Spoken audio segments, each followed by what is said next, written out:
one of the princesses of Quraysh, a very powerful woman, who some reports say that her father had died.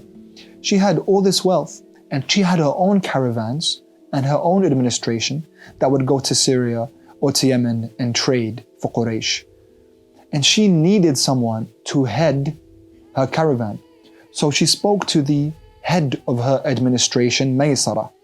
And she told Maysara to go and find someone who would work with her and who would lead the caravans, who knew the roads, who knew how to speak to people, and who knew how to broker deals.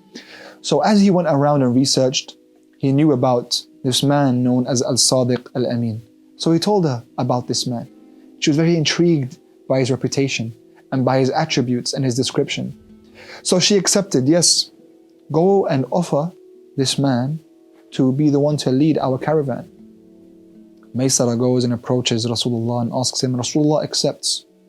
So he never actually worked for Sayyidah Khadija. He worked with Sayyidah Khadija in leading her caravan. And he took the caravan to Syria, and when they came back, Maysara came back and reported to Sayyidah Khadija the success of the trip, that it was the most successful trip that they had ever embarked upon, and they had made more profits than they could ever have imagined. And that was all because of the etiquette, the knowledge, the wisdom, and the way in which Rasulullah would broker deals. And after he would finish, it's almost as if he would go, he would sit alone in a corner somewhere, and he would almost speak to himself. But the way in which hearts were inclined towards him was something that he had never seen before. And sure enough, the heart of Sayyidah Khadija began to be inclined towards Rasulullah. The more and more she heard about him, the more and more she found out. The more Maysara told her, the more she found out about this trip, the more she was intrigued and wanted to speak to this person. And her heart grew so fond of him that she wanted to approach him for marriage. But she was, of course, a shy woman, and she was someone with great prestige that right now she was sacrificing in order to go and approach Rasulullah herself, rather than Rasulullah come and approach her. And so she speaks to one of her friends, Nafisa, and she asks Sayyida Nafisa to go and speak to Rasulullah and see what he thought about the idea. And so Nafisa goes and approaches Prophet Muhammad, and she says to him, "Ya Muhammad, why haven't you married yet?" And she begins to speak to him and tells him about someone who wishes to approach him for marriage. And you can see this is such a sweet story. And Rasulullah was so touched to know, first of all, that someone was thinking of him in such a way. Second of all, he was astonished to find out who the woman was. Because when she tells him, it's Khadija, Rasulullah says, Khadija, she wants to speak to me, she wants to marry me. And this shows the high prestige of Sayyidah Khadija. Sayyidat Quraysh. She was known as the princess of Quraysh because all the different chiefs of Quraysh tried to approach her for marriage. Abu Sufyan, and she didn't accept.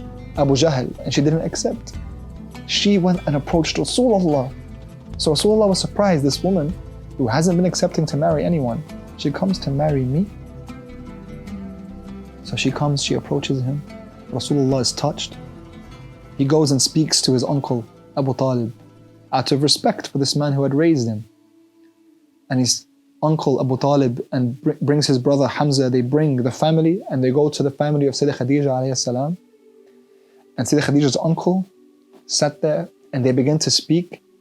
And so Abu Talib gives a speech in the middle of the room in which he says, the destiny of this young man is a great destiny, and I see him accomplishing a divine mission. So from the very beginning, Abu Talib had known. Abu Talib could not have been except a monotheist. And when they were asked who is going to pay the mahr, a young Imam Ali alayhi salam, no older than 5 to 6 years old, comes forward and he says, Abi, my father, he will be the one who pays the mahr.